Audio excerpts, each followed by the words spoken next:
So wanted to take a look here at a story that just broke here within the hour. Big recruiting news for this 2025 class.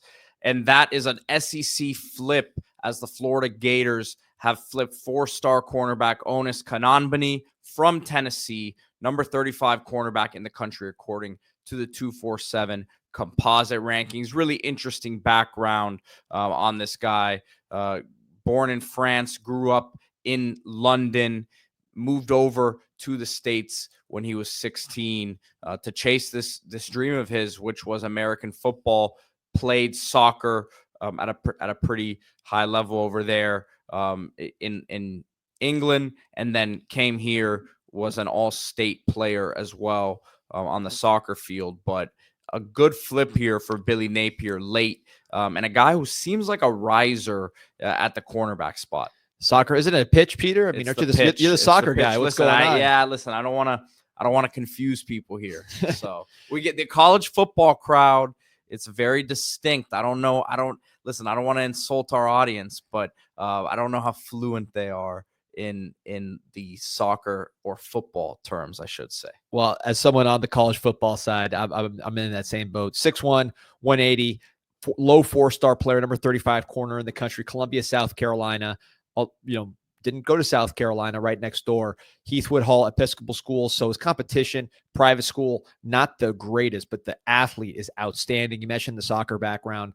Look at his track numbers, 22 and 3.5 inches in the long jump. I think the explosiveness that you see in that long jump, you see it on tape, the short area. He's listed at 6'1", 180. I think he might be bigger than that. My only question here is, where does he play? Does he end up being a corner? Does he end up being a safety? You see physicality. He lines up outside. He makes plays in the box. You see him lined up at wide receiver. You see him returning kicks. He's taking jet sweeps. He is doing all kinds of things, and he's doing it with physicality and with explosive burst. Probably more of an explosive guy than a long speed guy, but he's got plenty of speed.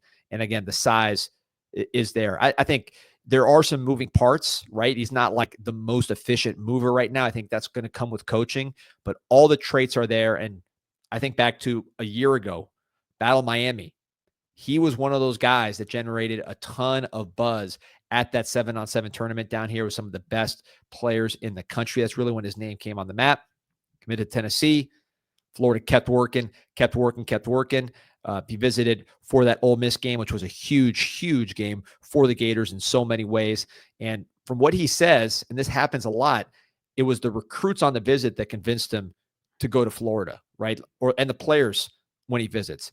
A lot of times, you can have everything set up for the visit perfect, but if the recruits that are with you or the players that are there on campus are saying, this isn't the place to be, that could be a problem.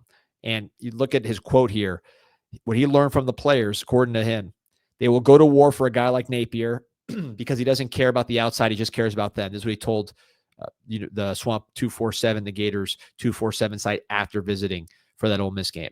He will go to war for them. That's why they play hard for him. He's just a great guy, a great human being, and he wants everything for them. He's not worried about the outside noise. He's just going to keep fighting for them, right or wrong. Even if they're losing, he's going to keep fighting for them. Of course, this was right in the middle of that turnaround.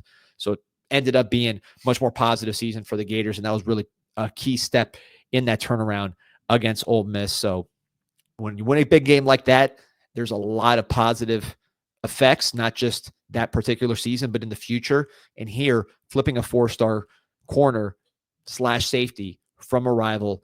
I like the pickup. I like the upside. You got Hilton Stubbs. You got Ben Hanks. You got a lot of talented defensive backs in this class. Now you're adding more. Yeah, and you mentioned the size that he's listed at 180, but I agree with you. It looks bigger than that. You see in this picture here, and this was from when he was playing that was last spring, right? The tournament that he played in that you were just referencing. I mean, January, so about a year ago. Yeah, so a year ago. I mean, but you look at him there in the picture underneath you in the graphic, and he does not look small whatsoever there, and that's a year ago.